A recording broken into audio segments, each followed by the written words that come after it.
आदमी दलदल में डूबने ही वाला था, लेकिन घबराने के बजाय उसने डाल पर बैठे दो चीलों पर नजरें गड़ाए रखी। आदमी को और गहरे डूबते देख दोनों चीलों को लगा कि वो मदद मांग रहा है। इसलिए उनमें से एक ने तने को कुतरना शुरू कर दिया, जबकि दूसरे ने पेड़ की चोटी पर चढ़कर एक डाल मोड़कर आदमी को देने का रिस्क लिया।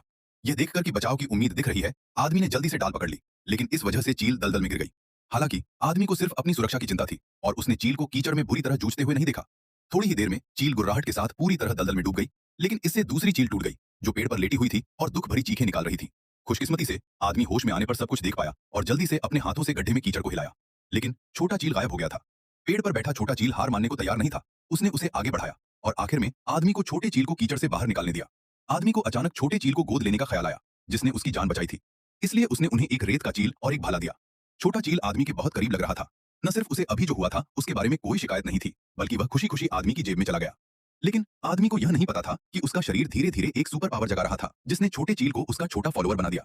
पता नहीं कितने समय बाद वह आदमी बहुत दूर तक सफर करके थोड़ी देर आराम करने के लिए एक चट्टान पर बैठने ही वाला था कि अचानक आसमान से एक चील उड़कर नीचे आई और उसे गौर से देखने लगी। आदमी को लगा कि कुछ गड़बड़ है और उसने जानवरों से बात करने की अपनी काबिलियत फिर से चालू कर ली।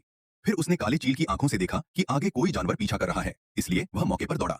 सच में दो इंसान एक काले ड्रैगन को घेर रहे थे। जानवरों का राजा होने के नाते वह आदमी ऐसा होने नहीं देगा और उसने इस मौके का फायदा दो छोटे चीलों के बीच टीम वर्क को बेहतर बनाने के लिए भी उठाया। फिर उसने चील का भाला और रेतीले चील को छोड़ा और दोनों छोटे चीलों ने दुश्मन की नाक के नीचे से हथियार छीन लिया। दूर से हमला किए बिना दोनों सैनिक उस आदमी का मुकाबला नहीं कर सकते थे और उसने कुछ ही चालों में उन्हें आसानी से मार गिराया। लेकिन तभी दुश्मन की फौज क्रॉसबो लेकर आ गई। उस जरूरी पल में उस आदमी ने आसमान में एक अजीब सी दहाड़ मारी और अगले ही पल ब्लैक ईगल फिर से दिखाई दिया। फिर अपने पंजे के एक ही वार से सैनिक को दरवाजे से नीचे गिरा दिया। आखिरी सैनिक को देखकर ब्लैक टाइगर बेचैन हो गया। उस आदमी ने तुरंत उसे रोका और ब्लैक टाइगर को उसकी जंजीरों से आजाद करने के लिए एक तीर फेंका। बहुत समय से गुस्से में ब्लैक टाइगर ने झपट्टा मारा और अपना बदला पूरा किया। उस आदमी की जान बचाने का बदला चुकाने के लिए ब्लैक टाइगर ने वहीं रुकने और उसकी रक्षा करने का फैसला किया। ब्लैक ईगल तलवार भी हवा में चक्कर लगा रही थी ताकि वह पीछे न रहे। इस तरह दो और हथियारबंद योद्धा उस आदमी की ट्रेनिंग यात्रा में शामिल हो गए।